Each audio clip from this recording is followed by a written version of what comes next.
Datang kembali teman-teman pada channel Kajian Islam di mana berisi tentang konten berbagaikan Islam, ceramah-ceramah Islam. Selamat menonton dan enjoy. Saudaraku seiman, dunia ini kita lalui, nikmati yang terbaik, tapi jangan sampai berlebihan. Dan Nabi SAW menjadikan tolok ukur orang itu bahagia bukan karena banyaknya hartanya. Tapi perhatikan kata Nabi SAW apa? Di dalam hadis yang sahih, diriwayatkan Imam Bukhari dalam kitab Adabul Mufrad, Man asbaha minkum aminan fi sirbi. Siapa yang tiba pagi hari dalam kondisi jiwanya tenang, mu'afan fi jasadi, jasadnya sehat, indahu qutu yaumi, dia punya makanan yang dia bisa makan untuk hari itu, faka'annama hizat lahu dunya. Ketahuilah dunia telah dia kuasai. Jadi di sini pola ukurnya adalah bukan hal-hal yang lain. Harta yang kita kumpulkan itu akan menjadi penolong bagi kita di akhirat atau justru menjadi kecelakaan bagi kita. Juga dalam sabda Nabi SAW yang lain, riwayat Imam Ahmad dan juga Ibnu Majah dengan sanad sahih, kata baginda Nabi SAW, man kanatid dunya hammahu, siapa yang dunia menjadi targetnya, tidak ada urusannya sama halal haram, tidak ada urusannya dengan masalah akhirat, farraqallahu alaihi amrah, Allah akan sibukkan dia dengan perkara-perkara, tidak selesai-selesai, ini nggak selesai, itu nggak selesai, semuanya jadi masalah buat dia. Wa ja'ala faqrahu baina ainai, Allah jadikan kefakiran di depan matanya, biar mobilnya mewah, rumahnya mewah, segala macam ada, tetap dia merasa tidak pernah puas. Walam yatihi minad dunya illa ma kutibalah, dan tidak akan sampai kepadanya urusan dunia ini kecuali yang sudah dicatatkan baginya. Wa man kanatil akhirah niyatuhu, siapa yang akhirat menjadi niatnya, targetnya, dunia dia tunggangi untuk sana, setiap kali dia membantu orang targetnya untuk akhirat, dia melakukan ketaatan apa saja semuanya untuk akhirat. Jama'allahu amrah, Allah akan selesaikan urusan-urusannya. Wa ja'ala ginahu fi qalbihi, dan Allah jadikan kaya di dalam hatinya sehingga selalu dia merasa puas. Wa atathu dunya wa hiya ragima, dan orang seperti ini dunia akan datang mengejarnya dalam kondisi terhina. Dalam pepatah dikatakan, siapa yang kejar akhirat, dunianya akan ikut, dan siapa yang mengejar dunia, akhiratnya akan luput. Saudaraku seiman, Nabi SAW juga mengingatkan kepada kita, yaqulu ibnu Adam, dalam hadis sahih riwayat Imam Muslim, anak Adam banyak berkata, mali, mali, hartaku, hartaku, kapan proyekku bisa tembus, kapan aku begini, dari proyek ini, proyek itu, tanpa memikirkan mana halal haramnya. Wahallaka ya ibn Adam min malik, apakah kau sadar hai anak Adam, kata Nabi SAW, sesungguhnya hartamu, illa ma akalta fa'afnait, sesungguhnya hanya dalam bentuk makanan lalu akan habis. Au labista fa'ablait, atau kau beli pakaian lalu kemudian punah juga. Au tasaddaqta fa'amdait, atau kalau kau cerdas, kau akan sedekahkan, maka beruntunglah kamu. Ali bin Abi Thalib mengingatkan kepada kita dalam riwayat Bukhari, beliau mengatakan, irtahalatid dunya mudbirah, ketahuilah dunia sudah meninggalkan kita, umurnya dunia makin sedikit. Sudah banyak orang sebelum kita meninggal dunia yang jauh lebih hebat daripada kita, lebih banyak idenya, lebih banyak keturunannya, sebagaimana saya katakan tadi. Wartahalatil akhirah muqbilah, dan akhirat sedang menuju kepada kita. Walikulli wahidin minhuma banun, kedua wilayah ini punya anak-anak. Fakunu min abna'il akhirah, jadikan kalian anak-anak akhirat. Wala takunu min abna'id dunya, dan jangan kalian tinggal menjadi anak-anak dunia. Fa innal yawma amalun wala hisab, karena hari ini dunia bisa bebas beramal tapi belum ada hisabnya. Wa gadan hisabun bila amal, tapi besok di akhirat akan ada hisab, tidak ada lagi kesempatan untuk beramal. Saudaraku seiman, di dalam hadis yang lain juga Nabi SAW mengatakan, kun fid dunya ka'annaka gharibun aw abiru sabil, jadikan dirimu di dunia ini seperti orang yang asing atau hanya sekedar lewat saja.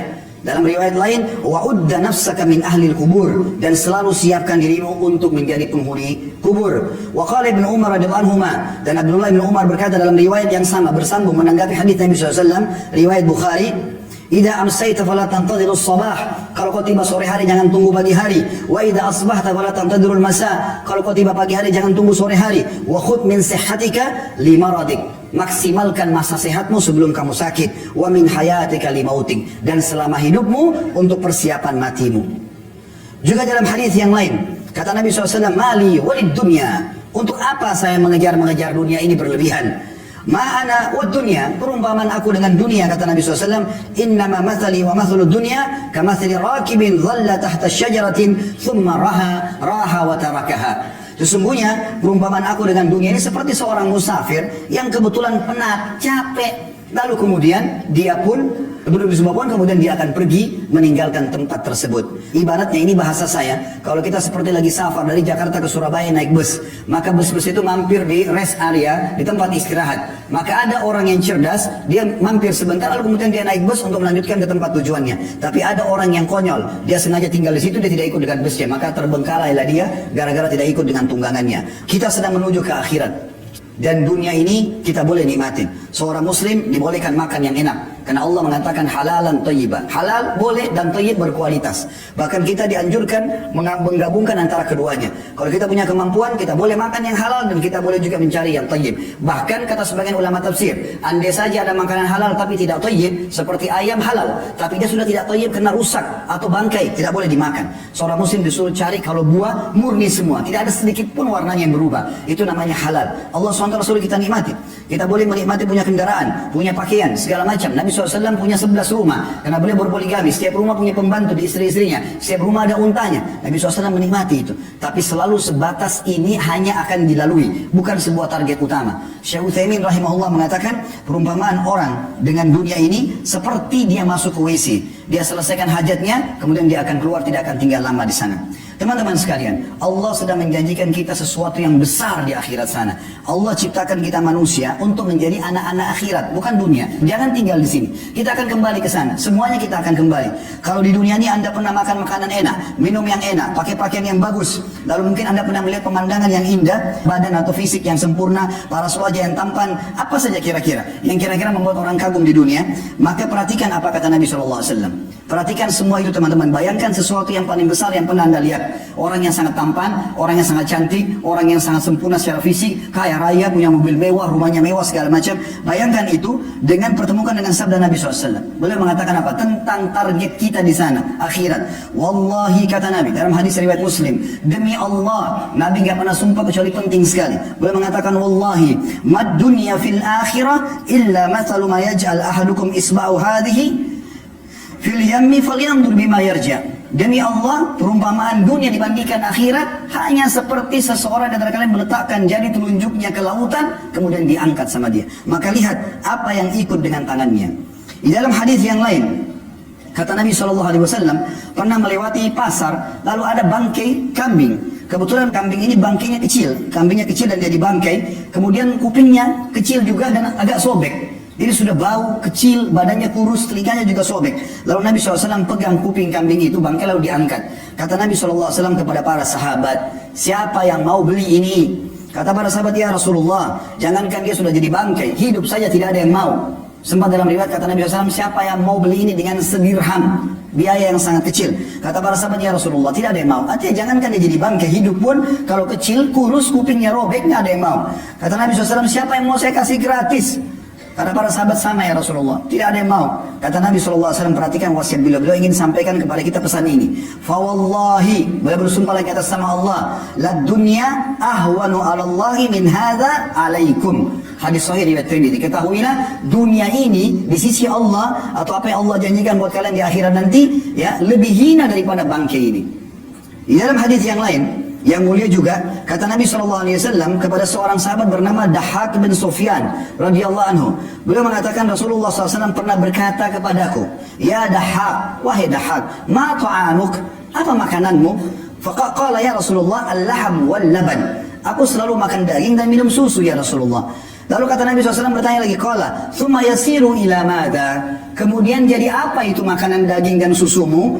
Qala ila ma qad alimta, tentu akan menjadi apa yang sudah anda tahu ya Rasulullah. Karena beliau santun dengan Nabi SAW, beliau tidak mau mengatakan jadi kotoran ya Rasulullah. Beliau mengatakan sudah menjadi apa yang anda tahu ya Rasulullah. Jelas susu menjadi air kencing, maaf, dan juga makanan akan jadi tinja, kotoran. Tapi sahabat ini santun dengan Nabi SAW, mengatakan ya Rasulullah, terjadi seperti apa yang anda tahu.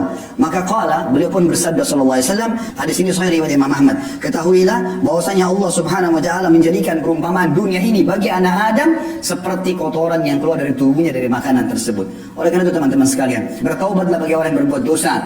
Umur kita terbatas, jangan sia-siakan. Cukup yang lalu-lalu. Berapa kali anda dengarkan khutbah Jumat, ceramah, jangan, tidak boleh, haram, kerjakan ini, tapi masuk telinga kanan, keluar telinga kiri. Sampai kapan? Apakah anda tunggu malaikat maut mencabut ruh anda baru anda mau sadar? Apakah nanti pada saat sudah masuk kuburan digiring baru kemudian kita taubat? Ini keliru semuanya. Peringatan yang datang, orang yang cerdas begitu sampai ke kupingnya, sampai ke hatinya, lalu dia bertaubat kembali kepada Allah SWT. Kembali kepada Allah sebuah keindahan, taubat dari kesalahan. Kalau dulu kita sudah beramal saleh bersyukur, sekarang kita kerja yang terbaik. Kata Hasan Basri rahimahullah sebagai penutup, hai anak Adam, kau hanya seperti bilangan saja. Setiap tiba pagi hari, hilang satu bilanganmu. Maka kita makin dekat dengan kuburan kita. Ingat, pada saat kita meninggal teman-teman sekalian, tidak ada yang ikut dengan kita kecuali amal kita. Hadis Nabi SAW yang berbunyi, kalau anak Adam meninggal dunia, dalam hadis Bukhari Muslim, anak Adam meninggal dunia akan ikut ke kuburan tiga. Keluarganya, hartanya, dan amalnya. Dan akan pulang dua.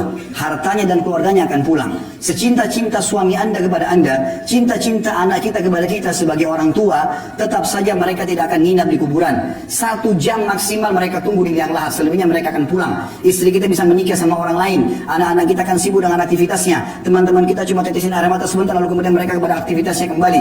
Mobil mewah kita hanya bisa parkir di pagar kuburan. Dan yang tinggal, kata Nabi SAW, setelah pulang keluarga dan hartanya, tinggal bersama amalnya. Sholat yang selama ini kita kerjakan hanya buru-buru, sedekah yang selalu keluarnya cuma 1.000-2.000 rupiah, selalu perhitungan ini dan itu, selalu bermaksiat tidak sempat taubat, itu yang tinggal bersama kita. Dan ini berbahaya. Kalau kita tidak tentukan mulai sekarang, maka sampai kapan? Allahu a'lam.